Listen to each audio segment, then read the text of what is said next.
Eu sou o João Vitor Xavier e o CNN Esportes SA está no ar. Toda semana um entrevistado especial para falar do mundo dos esportes e do mundo dos negócios. Hoje o convidado é pra lá de especial, pentacampeão do mundo, Cafu, capitão do Penta. Seja bem-vindo. Grande João Vitor, boa noite. Um prazer enorme estar com vocês aqui no CNN Esportes. É um prazer enorme falar de futebol, do mundo corporativo, de atividades, de ativações. Copa do Mundo tá chegando, Opa! Expectativa grande e vai ser um prazer enorme estar com vocês aqui. Vamos acompanhar um pouquinho mais a trajetória vitoriosa desse craque. Olha, capitão do Penta é só ele. Ele se chama Marcos Evangelista de Moraes, mas provavelmente você conhece ele como Cafu. O lateral que se tornou o único jogador da história a disputar 3 finais de Copa do Mundo seguidas, começou a carreira profissional no São Paulo, depois de receber muitos nãos em outros testes e peneiras. No tricolor conquistou nada menos que 10 títulos, entre eles 2 Libertadores da América e 2 campeonatos mundiais. Em 1994, veio a conquista do Tetra com a seleção brasileira. A primeira final de Copa, já com um final feliz.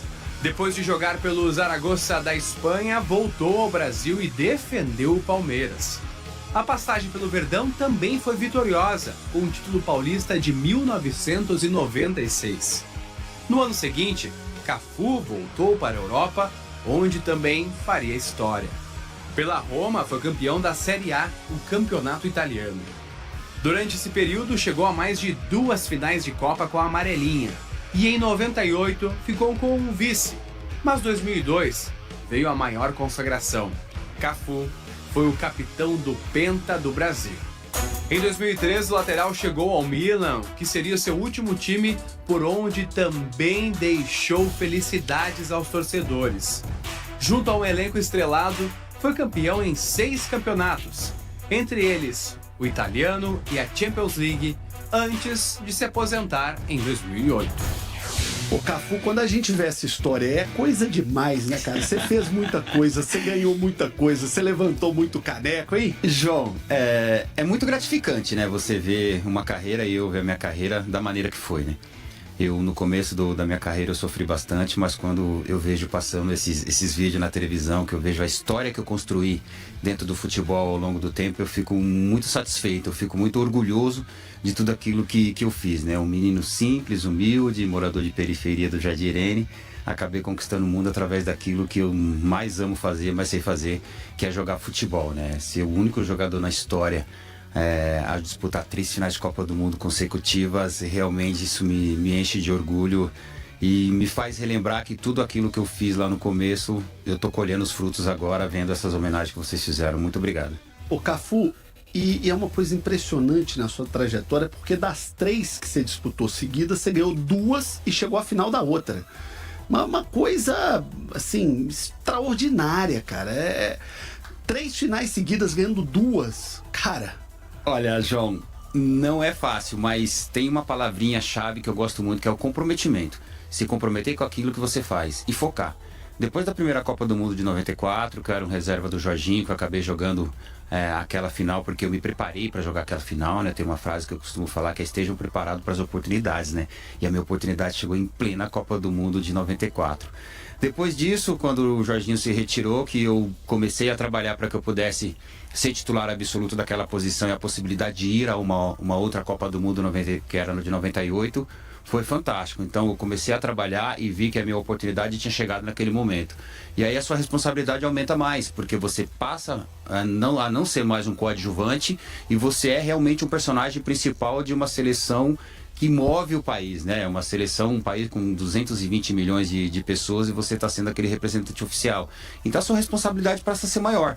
E eu trabalhei para isso, eu sabia da minha responsabilidade, sabia que estava assumindo uma função de outros grandes jogadores que vieram na história da lateral direita, como o Leandro, como o Jorginho, como o Carlos Alberto Torres. Eu falei, poxa, e eu estou assumindo o cargo dessas pessoas importantes. Então acabamos chegando numa final novamente em 98, infelizmente nós não conseguimos o resultado positivo, mas depois de 98 eu comecei a focar e colocar mais objetivo na minha carreira ainda. Poxa, eu vou para a Copa do Mundo de 2002. E eu comecei a trabalhar isso. Falei, olha, eu vou começar a trabalhar, vou treinar dobrado para que eu possa ir para a Copa do Mundo de 2002 e quem sabe chegar a uma outra final. E chegamos a mais uma final. E ganhou essa outra final. Essa foto linda que está no fundo, essa é uma das imagens mais icônicas da história do nosso futebol. Quando você recebe a taça, você faz uma homenagem linda à sua comunidade, ao povo simples, periférico do Brasil. Isso é uma das cenas mais bonitas da história do futebol brasileiro, cara. João, o Jardim Irene me acompanhou. O Jardim Irene é a minha história, o Jardim Irene é a minha vida. Eu construí a minha história e a minha vida no futebol no Jardim Irene. Tudo que eu aprendi foi no Jardim Irene, as ruas do Jardim Irene me deram a experiência que eu tive, as ruas do Jardim Irene me deram a malandragem que eu precisava, os campos de várzea me deram a malandragem que eu precisava. E naquele momento eu só chegava no Jardim Irene, eu falava, caramba, poxa, aquele menininho simples, humilde, que as pessoas do Jardim Irene torcia bastante, se tornou campeão do mundo e capitão da seleção brasileira. Eu acho que muito justo você escrever aqui 100% de Jardim Irene. Aí eu vi o Betinho com uma caneta, falei, Betinho, vem aqui, escreve aqui 100% de Jardim Irene. Ele, como assim? Eu falei, escreve, por quê? É o bairro onde eu nasci.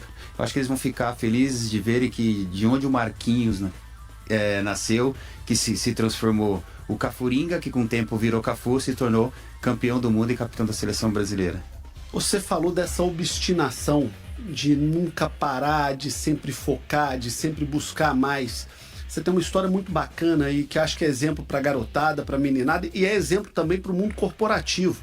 Você foi dispensado um sem número de vezes até ter de verdade uma oportunidade, né? É verdade. Eu costumo falar que uma simples palavra você muda a vida de uma pessoa, né? Com uma simples palavra meu pai mudou a minha vida, dizendo que barreiras que colocar na minha vida só eu poderia superar. Eu fui mandado embora 9 vezes. Eu tive que superar. Inclusive, uma delas do Atlético Mineiro. Inclusive, eu tive que superar essas 9 barreiras para que eu pudesse me transformar no capitão da seleção brasileira. O mundo corporativo é a mesma forma. Às vezes você toma um não, às vezes você acha que aquele não pode definir quem é você, mas eu costumo falar, não é um não que vai definir quem é você, ou não é um erro que justifica quem você é.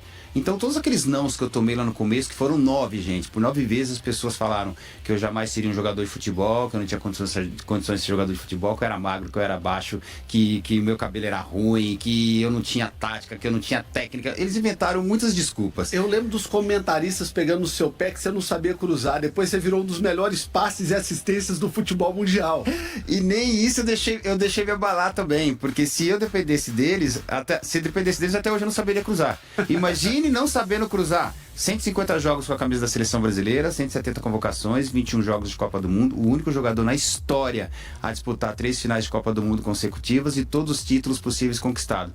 Poxa, se eu soubesse cruzar do jeito que eles queriam, então seria o melhor do mundo absoluto. E tirando a parte da ironia do que você está dizendo, você era um baita de jogador para fazer assistência, para fazer o cruzamento, e eu ouvi que você tem uma gratidão muito grande ao Tele pelo tanto que ele te exigia isso, que era repetido, e de tanto que repetiu ficou bom demais, né? Isso é fato, isso é verdade, cara. Eu e o Tele, nós tínhamos uma relação, cara, impressionante. Eu falava, ó, juntou a fome com a vontade de comer, porque o Tele amava dar treino, e eu amo treinar, amava treinar, eu treino até hoje. Então, quando o Tele falou assim pra mim, Cafu, você vai jogar na lateral, eu falei, vou quebrar um galho, né, professor? Porque eu sou atacante, centroavante, ponta, tô na cara do gol. Ele falou, não, o Zé Teodoro machucou e eu preciso que você quebre um galho aqui na lateral, porque você bate bem na bola, você ataca, você defende, você tem um bom condicionamento físico. Então, vamos dar uma adaptada aqui, só uns 4, 5 jogos, só até nós contratarmos um lateral, né? Depois do terceiro jogo, o Tele falou assim, nós não vamos contratar mais lateral. Eu falei, como assim, professor? Nós vamos ficar sem lateral? Ele falou, não, nós não vamos ficar sem lateral. Você vai jogar na lateral. Eu falei, professor, o lateral bate diferente na bola, a maneira de bater é diferente, o posicionamento é diferente. Ele falou, olha, você não tem preguiça de treinar, eu não tenho preguiça de aperfeiçoar, vamos aperfeiçoar só a batida na bola, o resto você faz do jeito que você quiser. Aí o que eu fazia? Eu chegava 40 minutos antes do treino e saía 40 minutos depois do treino, todo dia. Os goleiros treinavam a quebrada de bola, eu ficava lá, dominando e cruzando. Aí o Tele chegava antes, eu ficava lá, dominando e cruzando. Então a gente ficou aperfeiçoando a maneira de bater na bola, porque bater na bola igual o professor Tele, esquece. Era bom homem. E ele gostava que todo mundo tivesse essa mesma precisão. Ele ficava maluco quando ele via um atleta profissional, um jogador profissional errar passe de 5 metros. Ele falava, é inadmissível, e realmente é inadmissível, um jogador profissional errar passe de 5 metros.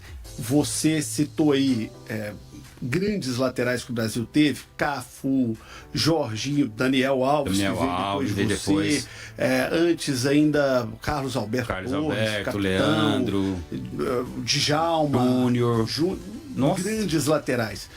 E há muito tempo o Brasil vem sofrendo na posição. O que está acontecendo, Cafu? Nós temos bons laterais hoje, nós temos grandes laterais. Depois que praticamente eu parei de jogar, o Daniel Alves foi o que ficou muito tempo no cargo, depois veio o Maico, depois veio o Cicinho, depois teve o Belete também. Agora nós temos grandes laterais, nós temos laterais aptos hoje a realmente honrar e vestir a camisa dos times que estão passando, principalmente da seleção brasileira, mas é uma questão de tempo e adaptação. Eu fiquei na seleção brasileira 16 anos, cara. Eu e o Roberto Carlos, nós ficamos 16 anos na seleção brasileira. Eu com o Ronaldo, nós ficamos 16 anos na seleção brasileira. Com o Marco, nós ficamos, eu acho que 10. Com o Dida, mais ou menos uns 10. Com o Rivaldo, 14 anos. Então, quer dizer, nós já se conhecíamos. Nós sabíamos a maneira de jogar. Então, isso você cria uma identidade muito grande dentro de um clube e dentro da seleção brasileira. Então, quando você fala assim de lateral da seleção brasileira, o primeiro nome que vem, lateral direito é o Cafu, lateral esquerdo é o Roberto Carlos. Por quê? Nós criamos essa identidade com títulos. Com conquista de títulos importantes, como Copa América, como Copa do Mundo, como Copa das Confederações, como Copa Ouro, enfim, a Copa que for. E realmente isso fez com que nós criássemos ali um elo e um vínculo muito grande com o povo brasileiro. E eles exigiam muito isso dos outros laterais que chegaram pós Roberto Carlos e pós Cafu.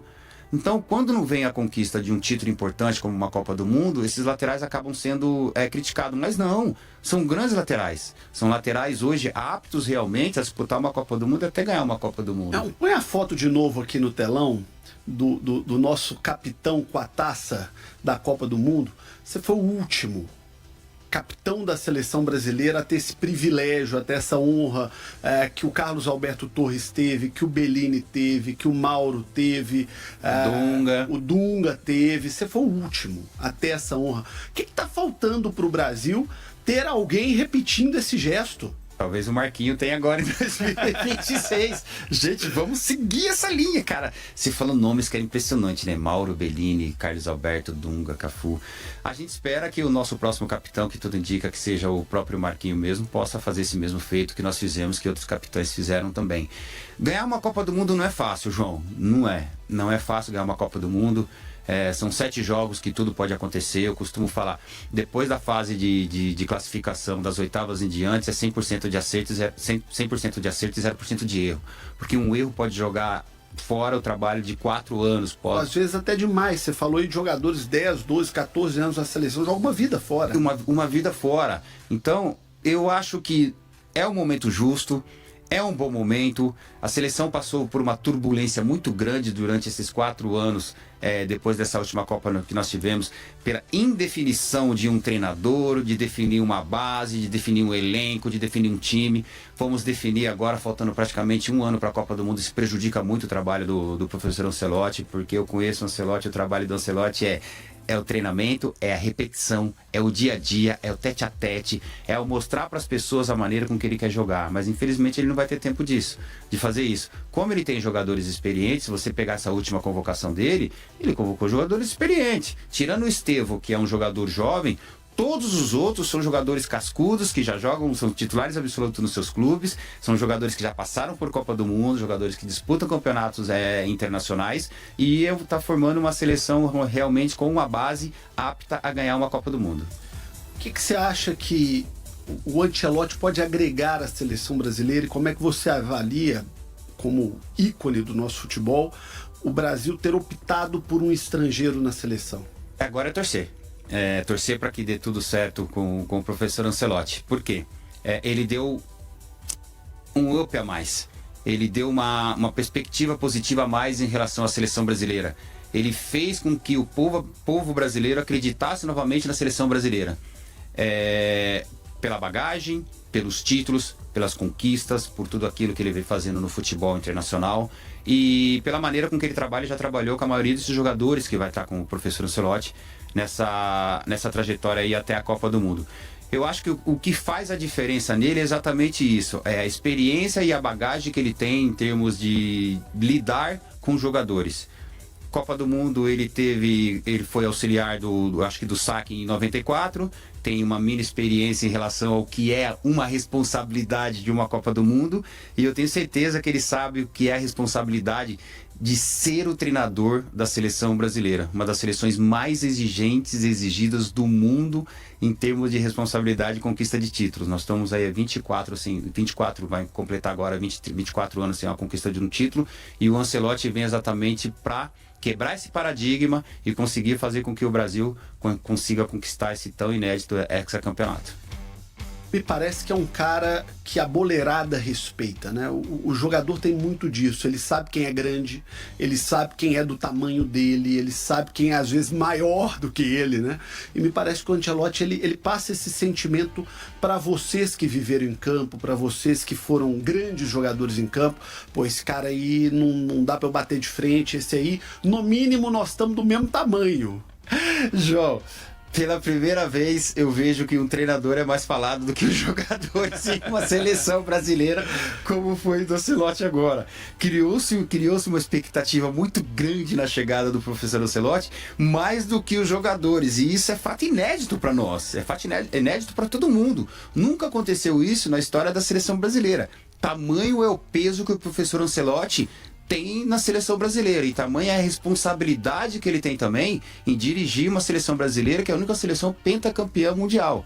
Então, isso ajuda bastante. E o jogador, quando é convocado, o jogador, quando está em campo, que ele olha para o lado e fala: caramba, Ancelotti, esse aí, por onde passou, ganhou. Não dá para tretar, né? Esse aí não dá para bater de frente, não. Mas que eu acho errado qualquer tipo de jogador ou qualquer jogador bater de frente com o treinador, porque respeito, além de tudo, ele é o treinador, eu acho que ele comanda e nós, jogadores, somos comandados. Eu acho que tem que ter um respeito recíproco aí de ambas as partes. Mas quando você olha para o Ancelotti e fala que o Ancelotti fala qualquer coisa para você, você vai pensar duas vezes: poxa, quem tá falando é o Ancelotti. Não é que ele tá falando qualquer coisa, ele tá falando porque ele entende, porque ele sabe. Por isso que eu falei, o maior problema do professor Ancelotti se chama tempo. O tempo que ele veio para o Brasil, o tempo que ele veio para a seleção brasileira é muito pouco perante aquilo que ele pode fazer para a seleção brasileira.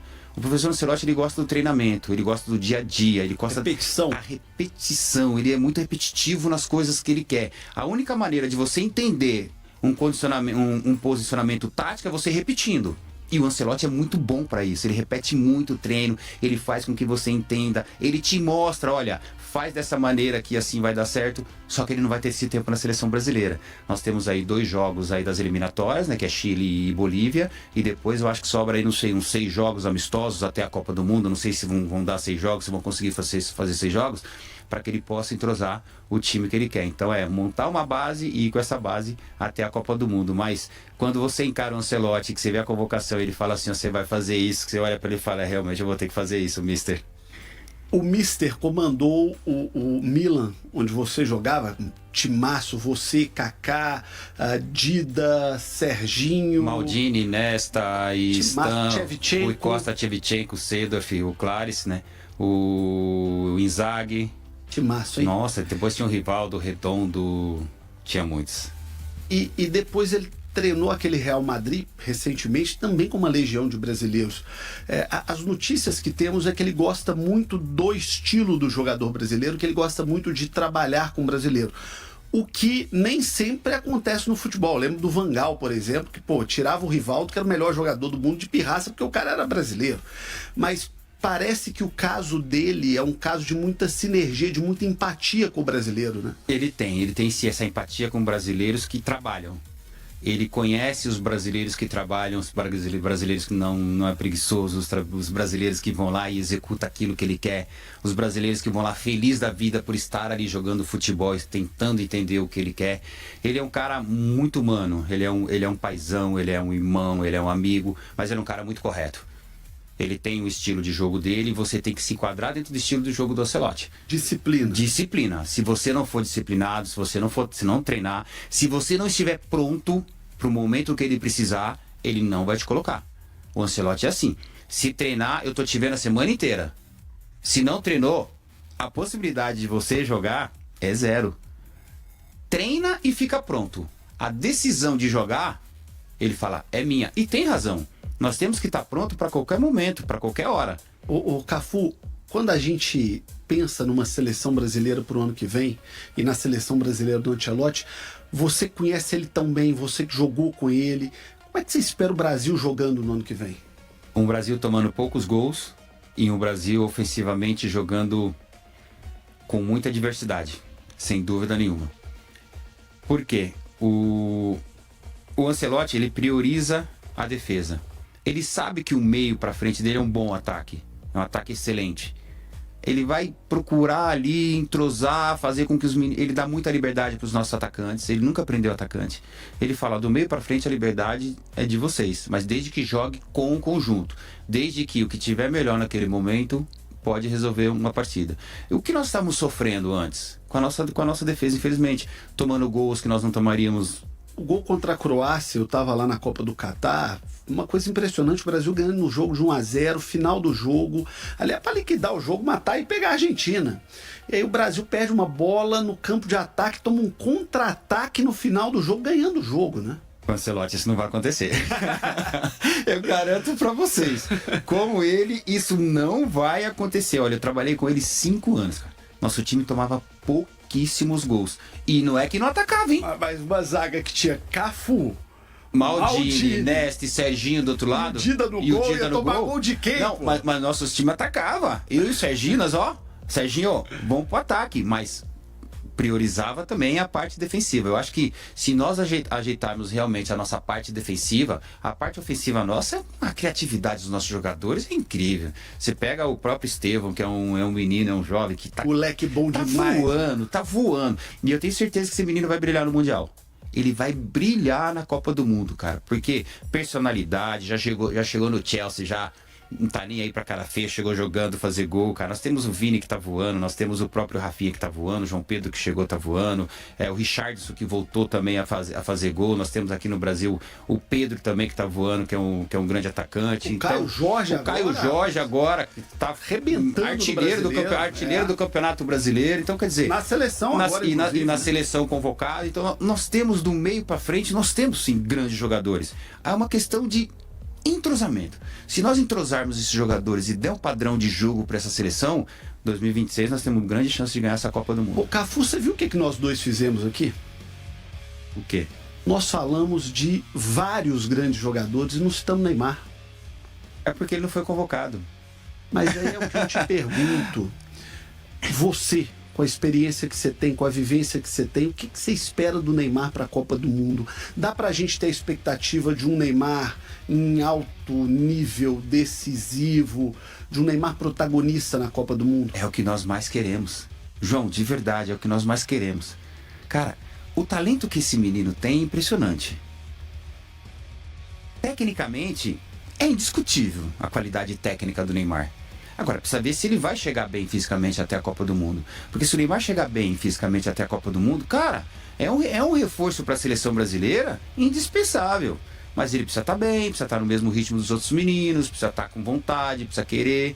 É claro que com vontade de querer ele vai querer. Quem não quer ir para uma Copa do Mundo? Todo mundo quer ir. Em especial ele que ainda não teve o privilégio de ganhar, né? Especial ele. Eu sei da vontade dele, eu sei o que ele está fazendo para chegar na Copa do Mundo, eu sei que as contusões estão atrapalhando ele, isso atrapalha.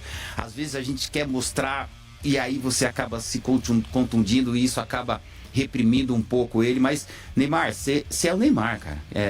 Você é o cara que se você estiver bem, todo mundo quer te ver jogar, todo mundo quer ver você dentro de campo. Nós torcemos para sua recuperação, nós torcemos para que você possa estar bem, porque se você estiver bem realmente, você faz a diferença dentro de campo. E o Neymar dentro de campo é outra história, né? O Neymar dentro de campo, no mínimo 4 jogadores já fica preocupado. Olha o potencial e a capacidade que ele tem. A gente espera, assim, que ele possa se recuperar, que ele possa estar bem. Ele ficou de fora dessa convocação, foi por isso que nós não citamos o nome dele, dessas 2 convocações oficiais. Mas a partir dessas 2 convocações oficiais, já começar a trabalhar, visando e pensando na Copa do Mundo de 2026. Ele tem que estar pronto, tem que estar bem. Aí depois a decisão ou não de levar vai ser do treinador. Com a realidade de hoje, do que a gente está vendo de Campeonato Brasileiro, você levaria o Neymar para uma Copa do Mundo? O Neymar hoje não está jogando. O Neymar hoje, ele sofreu uma contusão, ele voltou, fez 4 ou 5 jogos seguidos e voltou a sentir uma contusão novamente. Se você pegar o Neymar hoje, os outros meninos que estão jogando hoje nos seus clubes, os meninos hoje estão levando uma certa vantagem em relação a ele, mas ele é o Neymar. Você fala hoje o Neymar não está jogando, então hoje eu não posso te responder se eu levaria ele para a Copa do Mundo ou não sem jogar. Mas o Neymar jogando, o Neymar bem, esquece, levaria assim, ó, de olho fechado. E você viveu uma situação muito parecida com essa, que foi a situação do Ronaldo, né? O Ronaldo, um ano antes da Copa do Mundo, vinha de uma gravíssima lesão, ninguém acreditava no Ronaldo. Eu me lembro, uma imagem até famosa, se for possível, peço a produção para colocar aí na tela, de uma faixa que foi estendida, meio que criticando o Filipão por levar o Ronaldo para a Copa do Mundo, que o Ronaldo não tinha a menor condição. O Ronaldo foi para aquela Copa completamente desacreditado, como hoje o Neymar está desacreditado, né? Mas o Ronaldo foi desacreditado pela torcida brasileira, pela imprensa brasileira e pelo povo brasileiro. Porque quando nós tivemos uma reunião com o Ronaldo, nós tínhamos certeza que você vai ser o melhor jogador da Copa. Você está pronto para jogar para a seleção? Tô. Então a seleção está pronta para jogar para você. Se os meninos falarem, Neymar, você está pronto para jogar para a seleção? Tô. A seleção está pronta para jogar para você. Tem uma diferença muito grande. É quando nós se doamos em prol de um jogador. E quando esse jogador se doa em prol de um objetivo, que era ganhar a Copa do Mundo. Por que eu te falo isso? Se você pegar a estatística da Copa do Mundo de 2002, nós tivemos 7 jogos com 7 jogadores diferentes escolhidos o melhor em campo. O Ronaldo não precisava ser o melhor em campo todo jogo. O Ronaldo precisava estar em campo naquele momento, que a gente sabia o quanto ele era importante naquele momento. E o jogo que ele foi o melhor em campo foi a final que ele meteu os 2 no título. Foi a final que ele meteu os 2 do título, para você ver. Essa é a importância que o Neymar tem. Ele não precisa ser o melhor sempre. Se ele for melhor uma vez, ele já está contribuindo o suficiente para que eles possam ser campeão. Essa é a diferença. Porque nós, em 2002, a gente não estava nem aí quem ia fazer o gol, quem ia ser o artilheiro, quem ia ser o melhor goleiro. O nosso foco, o nosso objetivo era ganhar a Copa do Mundo. Não existe coisa melhor. E nós trabalhamos para isso, é isso que nós fazemos. O atleta, ele faz isso. Todo mundo quer ir para uma Copa do Mundo. E todo mundo quer ganhar uma Copa do Mundo. Mas poucos, na história do futebol mundial e da humanidade, vão ter o privilégio de falar, eu sou o campeão do mundo. Repete isso. Eu sou o campeão do mundo. 2 vezes? Por isso que eu te pedi para falar de novo. Você foi 2 vezes campeão do mundo. Merece falar 2 vezes. 2 vezes, cara. Então, é algo diferente, é algo diferenciado. Então, o Ronaldo se doou para que nós pudéssemos ganhar a Copa do Mundo, cara. E nós falamos entre nós que nós iríamos ganhar a Copa do Mundo jogando por Ronaldo. Cafu, deixa eu falar uma coisa completamente fora do futebol. Eu fiquei sabendo, rapaz, que você foi guardador de carro lá em Ribeirão das Neves, Minas Gerais, pertinho de Belo Horizonte, e que você era vendedor de raiz no Mercado Central, é verdade? É verdade. Na realidade, quem era vendedor de raiz no Mercado Central era o meu avô. Meu avô tinha uma banca de raiz lá no Mercado Central e eu já fui algumas vezes lá, sim, ajudar meu avô a vender. Eu empacotava quando ele vendia. Já fui entrar no meio do mato para caçar raiz com meu avô. Era raizeiro? Era raizeiro. Meu avô era daqueles raizeiros, não tomava remédio. Tudo dele era nos curavam com raiz. Eu lembro que tinha um chá de carquejo lá, que quando ele dava pra nós, eu falava, vixe, pra quem bebia muito era boldo. Não era boldo, boldo era açúcar. Saía demais. Saía demais. E como nós morávamos em Ribeirão Neves, nós morávamos minha avó e meu avô, e minha mãe, eles moravam em frente ao Clube Minas Caixa. Então, como eles moravam em frente ao Clube Minas Caixa, nós iríamos sempre final do ano, passar o final do ano com os nossos avós. E ali os carros paravam para ir no clube. Então, como a gente ficava ali na porta, os carros paravam, a gente falava assim, quer que a gente toma conta? Os caras, sim, pode tomar. Então os carros ficavam lá e a gente ia só encostando, ó. Quer que a gente toma conta? Fica aí. Estacionamento do Cafu. Estacionamento do Capita, em frente à casa da minha avó. Na época era Cafuringa ainda. Na época era Cafuringa. Aí o pessoal deixava o carro lá, a gente ia jogar bola, voltava, os carros estavam lá ainda. A gente parava, né? Bom, a gente sabia o horário que ele saía. Agora é a minha. O pessoal vai sair lá por umas 5 horas, mais ou menos. 5 horas a gente tava lá no fim do carro. Dava um dinheirinho pra gente, ó, pegava o dinheirinho e ficava a mula pra comprar picolé, filho. E o que o Cafu aprendeu nas ruas do Jardim Irene, nas ruas de Ribeirão das Neves, lá no Mercado Central de Belo Horizonte, que ele levou pra vida inteira até ser hoje um dos maiores jogadores da história do futebol do Brasil e do mundo? O que eu aprendi foi humildade e respeito. principalmente o respeito. Eu tenho um respeito muito grande pelas pessoas que são acima de mim, pelas pessoas que têm mais idade do que eu, que são mais experientes do que eu. Os ex-jogadores, principalmente, alguém que fez história antes da minha, porque uma coisa é verdade, o Cafu só foi penta porque alguém foi tetra, alguém foi tetra porque alguém foi tri, alguém foi tri porque alguém foi bi, e alguém foi bi porque alguém foi campeão. Então alguém começou a nossa história lá em 1958, que passou para 62, que passou para 70, que foi 94 e chegou a nós em 2002. Então eu respeito muito essa hierarquia, eu respeito muito essas pessoas que fizeram história, e eu acho que isso foi o meu pai que me ensinou, minha mãe que me ensinou. Minha mãe falou, olha, sempre respeita as pessoas mais velhas, sempre respeita as pessoas que estão à frente de vocês. E isso eu levo pra vida, cara. Então a humildade, o respeito, a simplicidade, sempre com o trabalho. Eu acho que é isso.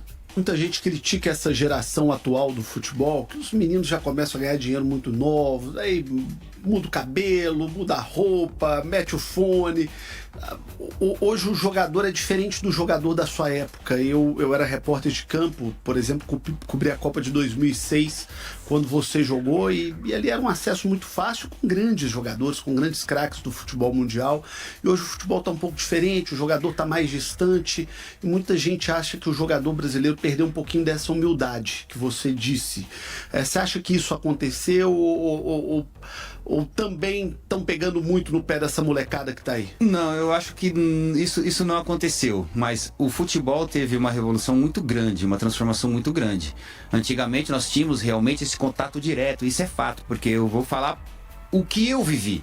Terminava o jogo da seleção, a gente sentava no saguão do hotel, você podia estar com o Godoy, você estava com o Pascoal, você estava com o Odisseu Cabral, você estava com quem fosse. O Wellington Campos. Quem tivesse lá, você sentava, você tomava uma cerveja, você tomava um vinho, você batia papo. Cara, era um respeito recíproco. Os caras não ficavam te perguntando o que aconteceu, por que aconteceu, o que vai fazer, quem vai jogar amanhã, nada. Existia esse respeito entre o jogador e o repórter, entre o repórter e o jogador. Eu acho que hoje isso mudou bastante. Mudou muito, porque hoje, de verdade, você não pode falar uma palavra com um repórter que de repente essa palavra sua pode se transformar em uma outra coisa. Então, criou-se uma barreira. Rede social. Uma rede social veio para revolucionar tudo. Hoje é tudo através de comunicado, hoje é tudo através do assessor. E na nossa época era tudo tete a tete. Se você tinha qualquer problema com o repórter, na beira do campo você enfiava o dedo na cara dele e falava, ô, tá de brincadeira comigo? Qual é? Tá pensando o quê? Então, você jardim nele, mano. Então você resolvia com eles. Hoje não. Hoje é tudo através de comunicado. Hoje, de verdade, tem uma distância muito grande hoje entre o jogador e o torcedor, entre o torcedor e o jogador, entre o jogador e o repórter, entre o repórter e a torcida, enfim.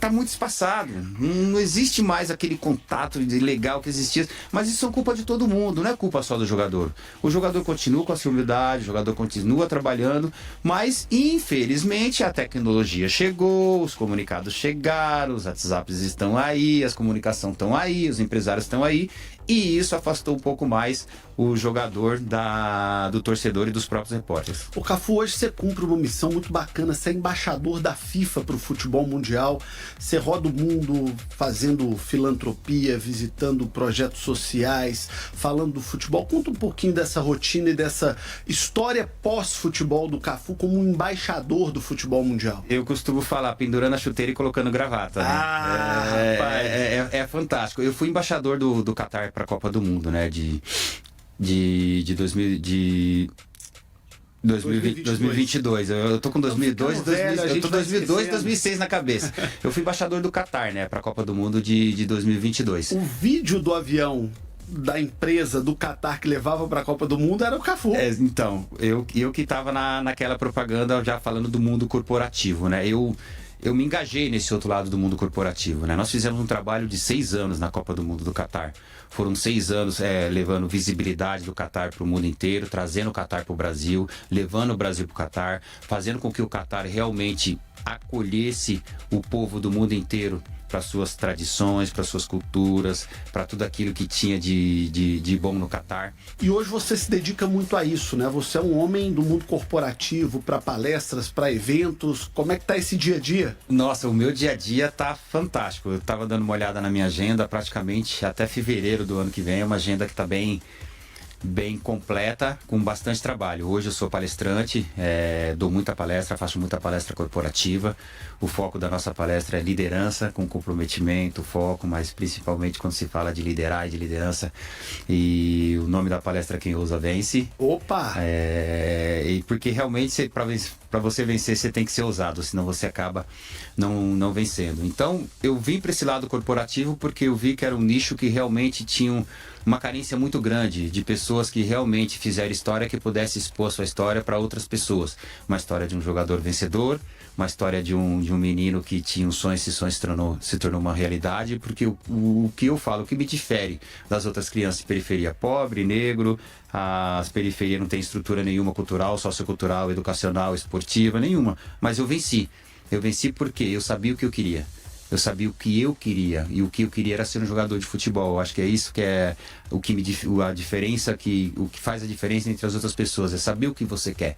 E eu queria isso e acabei me transformando num jogador. E eu vi que isso poderia ser história e exemplo para outras pessoas. Eu vi que outras pessoas tinham o mesmo sonho que o meu, mas que desistiram no primeiro não. Então eu mostro exatamente o contrário para eles. Não é um não que vai definir quem é você. O não é inerente aos grandes campeões. O não é inerente aos grandes apresentadores. Você também já deve ter tomado vários não antes de estar aqui hoje falando comigo. Então, se você tivesse desistido no primeiro não, você não estaria falando aqui com autoridade. Então, o que eu falo na minha palestra, e os exemplos que eu dou, é exatamente isso. Que os exemplos bons têm que ser seguidos. Os bons exemplos têm que ser seguidos. As pessoas que fizerem história trabalhando honestamente têm que ser seguidas. E é isso que nós passamos exatamente para as crianças nesse terceiro setor. Cracaço, Cafu, capitão do Penta aqui no CNN Esportes SA, e tá na hora do De Primeira SA, perguntas curtas, respostas rápidas, no oferecimento de Gerdau, o futuro se molda.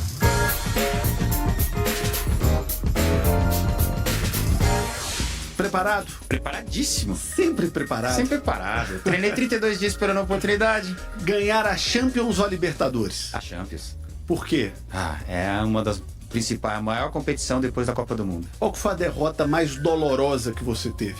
Eu tive duas. 98 contra a França, no final da Copa do Mundo, e 2005 contra o Liverpool, porque nós estávamos ganhando de 3-0. Então acho que contra o Liverpool foi mais doloroso. Aquele jogo da Turquia? Da Turquia. Estava 3-0 no primeiro tempo com o Mila, e o Mila dificilmente tomava 3 gols. Tomamos 3 gols em 28 minutos. E qual foi a vitória de clube mais gostosa? São Paulo e Palmeiras na final. Eu fiz um gol de perna esquerda e dei o passe para os outros 3 gols para o Raiz fazer. De clubes aqui no Brasil, qual foi o que você mais marcou? Porque você teve uma história tão bonita no Palmeiras, você teve uma história tão bonita no São Paulo, você participa de um time mega vencedor do Teblé, depois você participa de um time mega vencedor do Luxemburgo. O que marcou mais o Cafu? O que mais marcou foi o São Paulo, porque foram 8 anos, né? E foi o começo da minha carreira. Do São Paulo eu fiquei conhecido pro mundo inteiro. Então, São Paulo. Qual seleção foi melhor, a do Tetra ou a do Penta? 2 seleções campeãs do mundo, não existe uma seleção melhor do que a outra.